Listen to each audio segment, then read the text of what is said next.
Naranasan mo na ba na seryoso ka sa mga sinasabi mo pero yung kausap mo ay hindi naman iniintindi at hindi siniseryoso ang sinasabi mo na parang balewala lang sa kanila at hindi po importante ang buhay mo o yung sinasabi mo.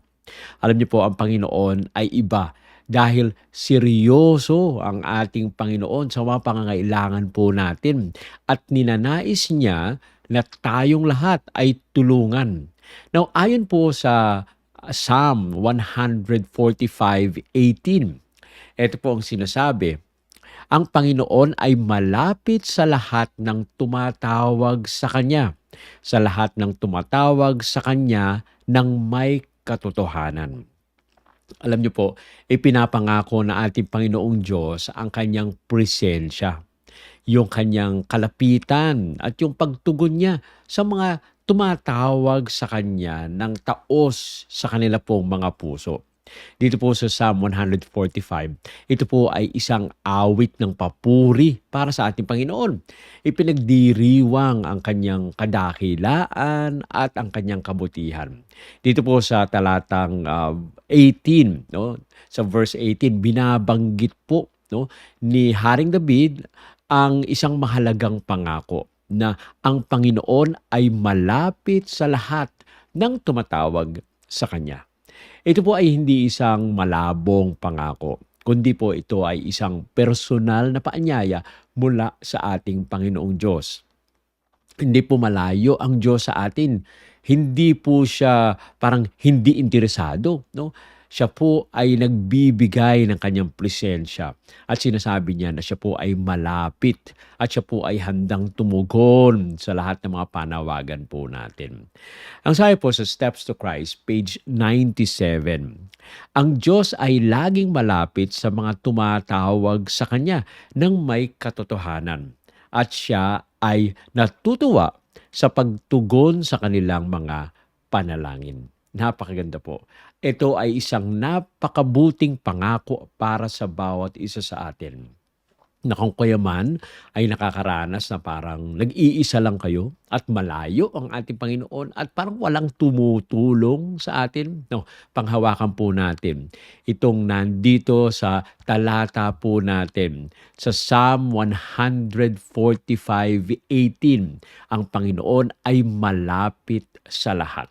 At kung tayo man ay tumatawag sa Kanya, ay didinggin niya ang ating pong mga pananalangin.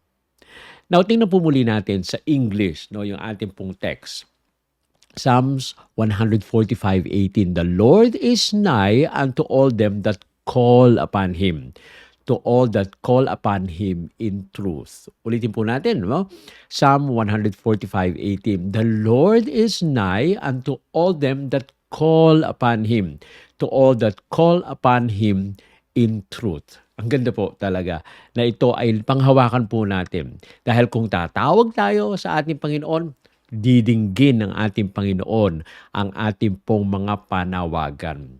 At siya po ay tutugon sa lahat ng ating pong mga hinaing at pangangailangan. Now, meron po tayong 4 na puntos na ating pong pagtutuunan ng pansin sa umaga po ito. At ito po ay gagamitin po natin ang acronym na CALL, C-A-L-L. Ibig sabihin, tumawag, no? Tumawag tayo sa ating Panginoon. Letter C, yung po ng unang puntos po ay calling brings God's presence near. O kailangan po pala na tayo po ay tumawag dahil sa ating pong pagtawag, ang presensya ng ating Panginoon ay nalalapit. Okay? Ang sunod po yung letter A, authenticity in seeking God, no? Katapatan daw po, no, sa paghanap sa ating Panginoong Diyos. Hindi lang po pala tayo basta-basta tumatawag. Kailangan daw ay tapat po tayong tumatawag. May pangangailangan po tayo at gusto talaga natin na ating Panginoon ay lumapit sa atin. Letter L, listening to God's response, no? Kailangan rin naman kapag tumawag tayo at tumugon ang ating Panginoon, ay pakinggan naman natin yung tugon ng ating Panginoon. And letter L, longing for God's presence in every situation. Kailangan daw po pala merong paghahangad, no, ng presensya ng ating Panginoon sa bawat sitwasyon na ating pong, kinasasadlakan o kinalalagyan. Kaya nga napakaimportante, no, na tayo po, una, tumawag tayo sa ating Panginoon dahil sa pagtawag po natin dumarating ang presence ng ating Panginoon.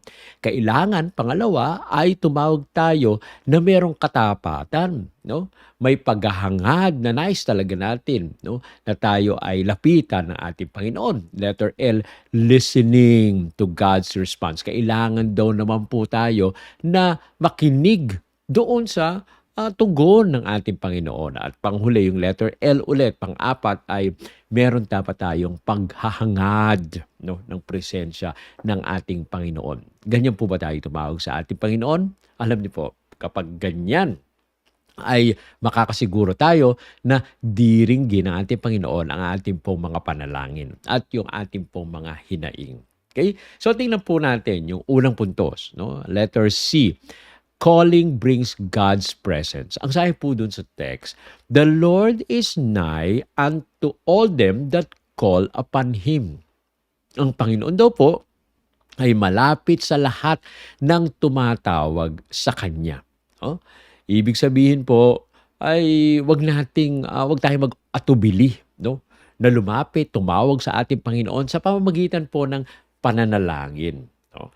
Dahil sa ating pong pananalangin, gusto ng ating Panginoon at nararamdaman ng ating Panginoon na tayo po talaga ay nagnanais na makadaop ang palad ang ating Panginoon bawat oras. Alam niyo po yung pagtawag sa ating Panginoong Diyos, ito po ay isang aksyon, no, na nagdadala ng kanyang presensya sa ating pong buhay. Hindi po malayo ang ating Panginoong Diyos. Siya po ay tumutugon sa mga tapat, no, na naghahanap sa Kanya. Ang Kanya po kasing presensya, mga kaibigan, ay hindi po nakabatay doon sa location natin. Hindi katulad ng cellphone, pagka walang cell site ay wala kayong signal, no? Kundi ito po ay nakabatay doon sa tapat na puso, no? Kung ang puso ninyo ay talagang ginugusto na tawagan ng ating Panginoon, ay talagang mapapakinggan ng ating Panginoon yan at siya po ay lalapit sa bawat isa. Now, sabi po dito sa Jeremiah 29, no, 12 and 13. Then shall ye call upon me, and ye shall go and pray unto me, and I will hearken unto you, and ye shall seek me and find me, when ye shall search me with all your heart. Napakaganda po no, binabanggit po dito, okay? Na tayo daw po tatawag sa ating Panginoon. At kung tayo po ay lumapit na nagsusumamo sa harapan ng ating Panginoon, ay pinapakinggan po tayo ng ating Panginoon. Kailangan lang ay masidhi, no, ang ating pong paglapit sa Kanya. Dahil ang sabi niya, kapag kayo ay naghanap sa akin, ay matatagpuan niyo po ako, no? Kaya nga kung titingnan po natin, no, ay nais ng ating Panginoon na tumawag tayo sa Kanya at tumawag tayo ng hindi yung basta-basta pagtawag lang, ay Diyos ko Lord, yung mga ganon, no? Hindi po yun ang pagtawag. Kapag sinabi niyo, Diyos, tulungan mo ako, tapos wala na. Kailangan po ay buong puso natin nahahanapin, tatawagin ang ating Panginoon. Hindi po ito basta-basta, no? Parang isang bata, no? Paulit-ulit, nay, nay, nay, nay, nay, nay, nay. Sasabihin na, ano ba talaga, nay, nay. Oh, hindi po gano'n. Pag nakita, narinig na nandun na yung nanay at nakatingin, kailangan sabihin na nung bata. Eh tayo rin minsan, no? Parang tawag tayo ng tawag sa ating Panginoon. Pero pag nandiyan na, nakikinig na ang ating Panginoon, parang hindi naman natin sinasabi yung ating pong gustong sabihin. O nagdadalawang isip pa tayo, no? Na tayo po ay magsalita, no? At ibuhos ang puso natin sa ating Panginoon. Kaya napaka-importante, no? Hahanapin natin ang ating Panginoon ng buong puso. At ang kanyang pangako, ye shall find me. Matatagpuan po natin ang ating Panginoon kapag hinanap po natin siya ng buong puso. Now, sabi pa dito sa Isaiah 55:6, seek ye the Lord while He may be found. Call ye upon Him while He is near. Hanapin daw po natin ang ating Panginoon habang siya po ay matatagpuan, 'no? Tawagan po natin siya habang siya ay malapit. Ano ang ibig sabihin? Alam niyo po, may mga pagkakataon kapag kayo ay nagtatrabaho, 'no, katulad ng mga magsasaka, 'yan. Dahil ta's may hawak po silang palakol, o kaya, karet o kung ano yung ginagamit po nila, 'no. Kapag ito po ay laging ginagamit, 'no, yung palakol o yung karet o yung piko, 'no, kapagka magbubungkal, sa umpisa ay masakit 'yan, 'no, at, unti-unti kapagka tumatagal, nagkakakalyo na 'yan, 'no.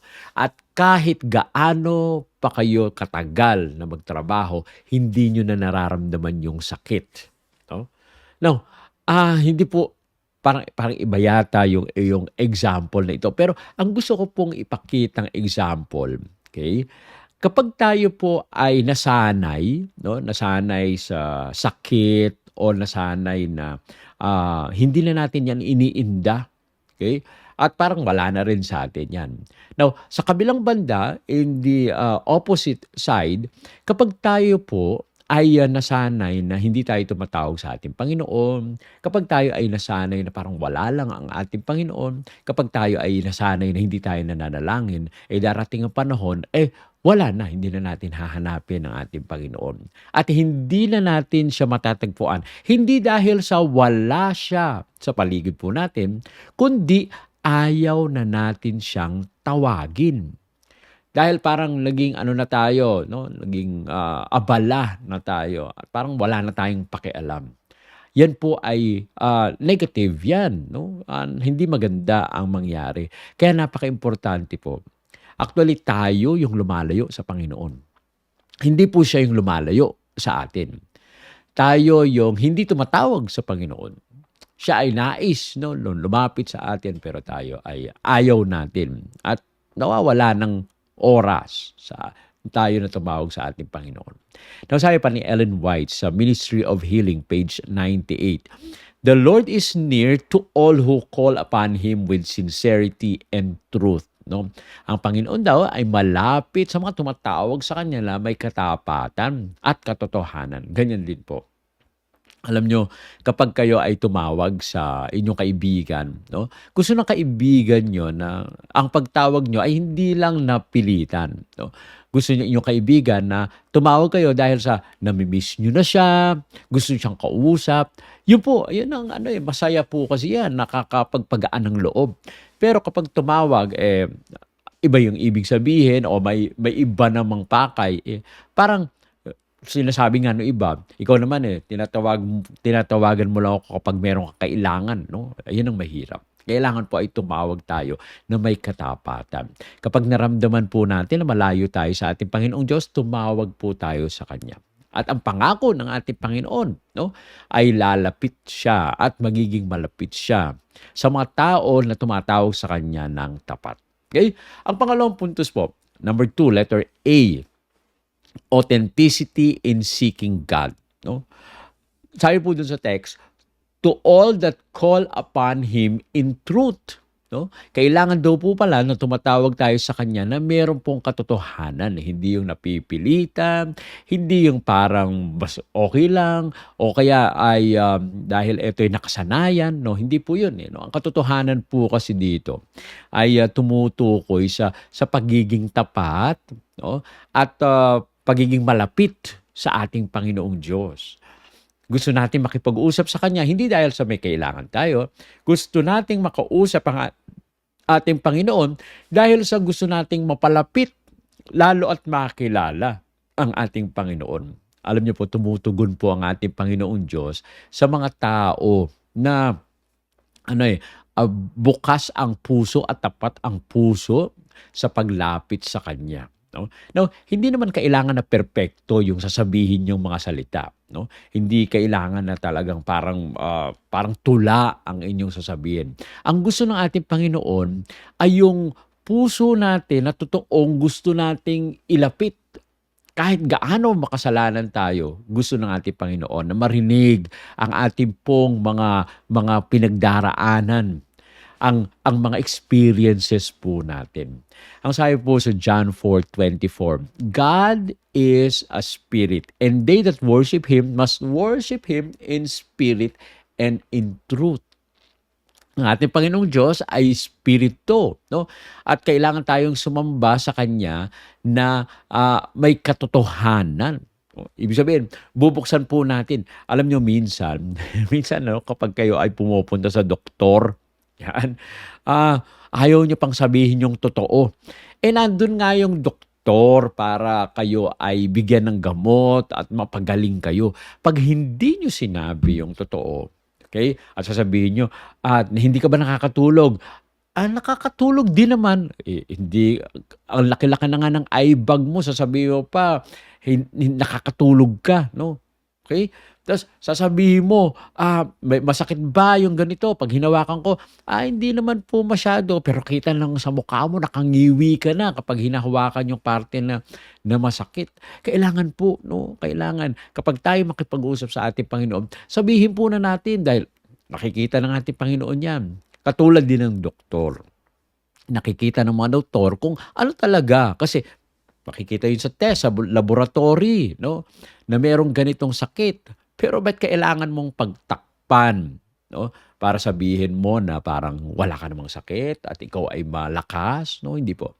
Kailangan pag lumapit tayo sa ating Panginoon ay may katotohanan. Okay? Sabi po sa Psalm 51:17, the sacrifices of God are a broken spirit, a broken and a contrite heart, O God, that Thou wilt not despise. No? Alam niyo po, ang ganda ng sinasabi ni David po dito, na tayo kung wasak man yung puso natin o nasasaktan man yung puso natin, kailangan tayo ay lumapit na may pagpapakumbaba sa ating Panginoon. Dahil alam na natin yung kalagayan po natin. Hindi natin kayang iangat yung sarili natin sa isang mabuti na parang antas, no? Aminin po natin. Dahil hindi naman tayo itatakwil o itataboy ng ating Panginoon. Dahil siya na nga ay namatay para sa atin nung tayo po ay makasalanan. Bakit kailangan pa nating sabihin na, Panginoon, ay okay, malinis na ako. Hindi nyo kailangan sabihin na malinis kayo. Hindi nyo kailangan sabihin o gawin na kayo ay talagang mabuti para sabihin ninyong tinanggap kayo na ating Panginoon. Tinanggap na po kayo, anuman ang kasalanan ninyo ay tinanggap na kayo. Maging totoo tayo sa paglapit natin sa ating Panginoon. Ang sabi po sa Steps of Christ, page 93, God does not require formal, flowery prayers. He desires sincerity and authenticity in our hearts. No? Yan po. Malinaw po yung sinasabi dito ni Ellen White. Hindi po natin kailangan, no, na maging formal at yung mabulaklak ang mga panalangin po natin. No? Nais ng ating Panginoon yung katapatan. Yung maging totoo tayo sa ating pong pagsasalita na bukas ang ating pong mga puso. Yan po ang nais ng ating Panginoon. Manalangin po tayo, no? Mula sa puso natin, hindi po mula sa isipan. Nais po ng Diyos, no? na tapat po ang pakikipag-ugnayan natin sa Kanya. Hindi yung pagpapakita lamang ng kabutihan na nakiisip natin na kaya natin gawin. Dahil alam ng ating Panginoon na kailangan po natin ng tagapagligtas. Okay? At yung number 3, letter L, listening to God's response. Okay? Sabi po dun sa text, the Lord is nigh unto all them that call upon Him. No? Ang Panginoon daw ay malapit sa lahat ng tumatawag sa Kanya. Kapag ang ating Panginoong Diyos po ay malapit, siya po ay nakikinig. No? Ang pagtawag natin sa ating Panginoong Diyos ay hindi po lamang tungkol sa pagsasalita. Ito po ay tungkol sa pakikinig din naman, no? Ang hirap din naman kapag ang inyong kaibigan, siya lang salita ng salita, ikaw ang pakinig ng pakinig. Tapos kapag ikaw magsasalita, ayaw ka pang pagsalitain, gusto kwento, hindi, ayaw nyo yun, no? Ayaw nyo po yun. Na yung kaibigan ninyo, siya lang maliban na lang kung introvert at saka extrovert. Ano ibig sabihin? Yung tao na siya gusto daldal ng daldal, yung isa naman gusto tahimik lang, 'no? May mga ganyang magkakaibigan, ayan, 'yan compatible 'yan. Yung isa gusto magsalita, yung isa naman ay, parang kung yung asawa ninyo ay mahilig sa sopas, 'no, yung isa naman, kumakain din ng sopas pero itinatabi o hindi kinakain yung sabaw, compatible kayo dahil isa gustong higupin yung sabaw, yung isa naman gusto yung laman lang ng sopas, 'no. Kailangan po gano'n, 'no, ang ating pong pakikinig. Kailangan may panahon tayong makinig, may panahon rin naman tayong magsalita, 'no. Dito po sa mundo na parang lagi tayong abala, 'no, hindi na natin iniisip na makinig sa ating Panginoon. Gusto lang natin salita ng salita, 'no, sinasabi lang natin yung ating pong mga pangangailangan, pero ang ating Panginoon nais niya rin naman na tayo po ay makinig. Now sabi po sa 1 Kings 19:11-12, Elijah hears God's still small voice after the storm, 'no? Narinig po ni Elias, 'no, yung dito po sa passage na 'to kung inyong babasahin yung, nandun siya sa isang bundok o isang kuweba, 'no. Narinig ni Elias, isa pong propeta, ang sinabi ng ating Panginoon. Sabi pa sa John 10:27, "My sheep hear my voice, and I know them, and they follow me." Oo, ganyan po. Kapag tayo ay malapit sa ating Panginoon, papapakinggan po natin ang kanyang mga salita. Kaya naman, huwag lang tayo magsalita sa ating Panginoon, makinig din po tayo. Nais kasi ng ating Panginoong Diyos ang komunikasyon, 'no, hindi lamang ito ang communication kasi is dual, 'no, two-way po 'yan, hindi 'yan monologue, 'no.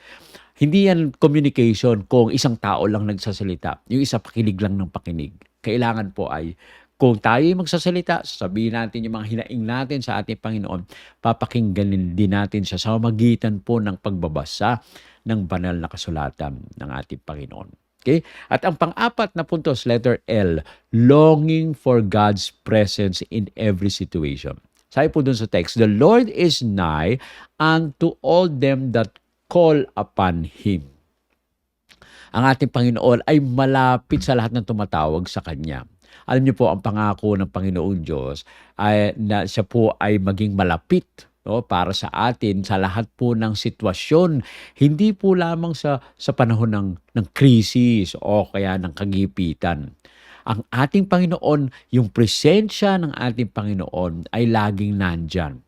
Tayo man naghihirap, tayo man ay masaya, tayo man ay malungkot, ano man ang pinagdaraanan natin, nandyan ang presensya ng ating Panginoon. Kailangan po natin hangarin, 'no, na lagi ang presensya ng ating Panginoon. Huwag po nating balewalain ang ating Panginoon kapagka peaceful ang buhay, 'no, iniisip natin, peaceful naman, eh, okey na 'yan, nandiyan ang Panginoon, peaceful. Ibig sabihin, peaceful ako, katabi ko yung Panginoon. Hindi rin po. Kailangan din naman kahit peaceful ang buhay, ay nagbabasa tayo ng banal na kasulatan. Nagko-concentrate po tayo sa pananalangin. Nakikipag-usap tayo sa ating Panginoon. Dahil ito ang nakapagpapalapit sa atin, sa puso ng ating Panginoon. Sabi po sa Psalm 27:8, "When thou sayest, seek ye my face, my heart said unto thee, thy face, Lord, will I seek." No? Sabihin po natin, nahahanapin natin ang ating Panginoon.